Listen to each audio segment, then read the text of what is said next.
Covid की दूसरी लहर के बीच ज्यादातर आर्थिक गतिविधियों में कमी आई है। लोगों का घरों से निकलना मजबूरन और पाबंदियों या फिर स्वेच्छा से कम हुआ है। इसके चलते सर्विस सेक्टर पर सबसे ज्यादा मार पड़ी है। क्रेडिट सुइस की रिपोर्ट के मुताबिक रिटेल और रिक्रिएशन एक्टिविटी में सबसे ज्यादा गिरावट आई है। बीते 2 हफ्तों में लोगों का restaurant, cafe, shopping centre, theme park और थिएटर जाना बेहद कम हुआ है। क्रेडिट सुइस की इस रिपोर्ट की तस्दीक गूगल मोबिलिटी के आंकड़े भी कर रहे हैं। इसके मुताबिक ये सारी एक्टिविटी 6 हफ्ते के औसत से 36% कम हो गई है। हालांकि गूगल मोबिलिटी के मुताबिक देश भर में सुपरमार्केट और फार्मेसी से जुड़ी एक्टिविटी बढ़ी है।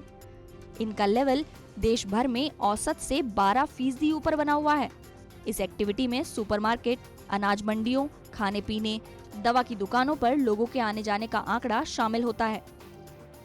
क्रेडिट सुइस की रिपोर्ट में दावा किया गया है कि कोरोना की पहली लहर में सबसे ज्यादा नुकसान उठाने वाला ट्रेवल सेक्टर इस साल फरवरी तक बाउंस बैक कर रहा था, लेकिन मार्च में इसमें तेजी से गिरावट आई है और ये हालात अगले 2-3 महीनों तक बने रहने की आशंका है। गूगल मोबिलिटी के मुताबिक ट्रेवल सेक्टर में एक्टिविटी पिछले 6 हफ्ते के औसत के मुकाबले 26% नीचे बनी हुई है। जानकारों का मानना है कि हॉस्पिटैलिटी सेक्टर को कोरोना में न केवल सबसे ज्यादा नुकसान हुआ है, बल्कि इसे सरकार से भी कोई राहत तक नहीं मिली है। ऐसे में इस सेक्टर के लिए रिकवर करना बेहद मुश्किल काम बनने वाला है।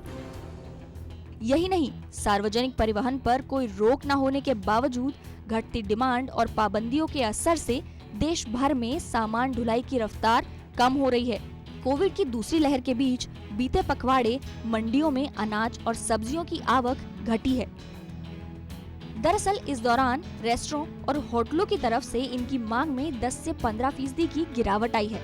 इस दौरान फैक्ट्री, खासतौर पर एमएसएमई में प्रोडक्शन के बाद बिक्री के लिए निकलने वाली सप्लाई भी 10 से 15% तक घटी है।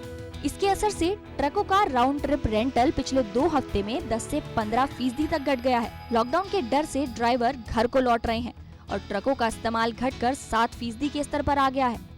इस बीच गाड़ियों के शोरूम में भी लोगों का आना जाना कम हो गया है, लेकिन 2 व्हीलर की पूछताछ और खरीदारी के लिए आने वालों की संख्या में सबसे तेज गिरावट आई है। जानकारों का मानना है कि हालात में अगले 2-3 महीनों तक सुधार आने की कोई संभावना नजर नहीं आती है।